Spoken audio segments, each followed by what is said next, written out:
Good morning, drivers. I'm back.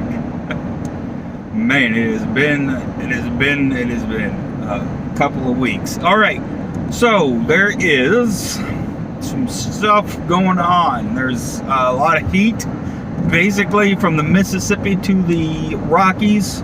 There's an excessive heat warning. There is an air quality warning in the Rockies heading west. There's still the fires out in the northwest. There is a heat wave warning in the high desert out in California, following it all the way up north to, with the fires. There's a pretty big storm between Chicago, I guess Detroit, and all the way down into Louisville, the Ohio River Valley area. Then up in the northeast, it's actually pretty clear, but there's still flooding through the south from all of the excess water in the rivers. All right, so that's what's going on with the weather. Please,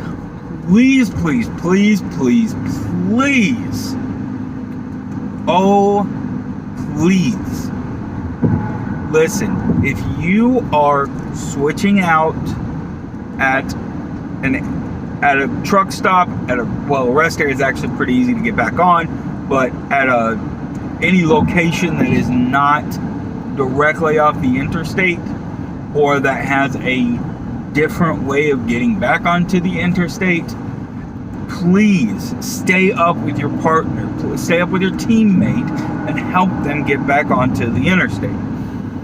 Please, if you do not know where you are going, or if something doesn't look right, stop, pull over, look it up, find out where you are, and find out the best way to get back on the road. Don't just blindly follow the GPS. Don't just blindly follow Google Maps.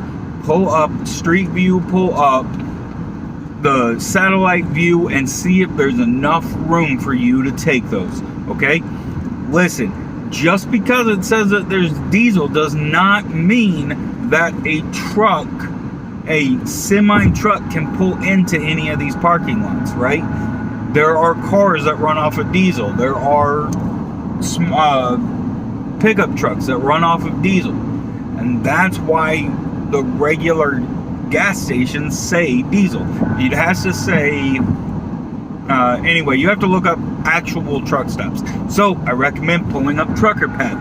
I recommend using your GPS and what's on the GPS for those. I recommend finding out what else you guys what other tools there are. If you have a CB, call in and see if anybody knows if there's any spots available somewhere. There's all kinds of stuff, okay? Please don't just blindly follow... don't just blindly follow the GPS, right?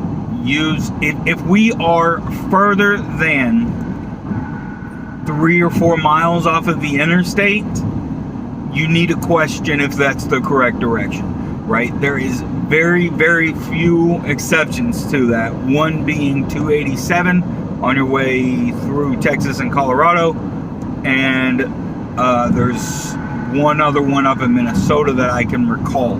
But everywhere else, you're within 4 or 5 miles of an interstate. So you should never, ever be on any kind of local road, any kind of 2-lane highway that is not taking you directly in or out of a facility. All right? That's all I got. Drive safe. Call us if you need anything. I have more to talk to you guys about this week.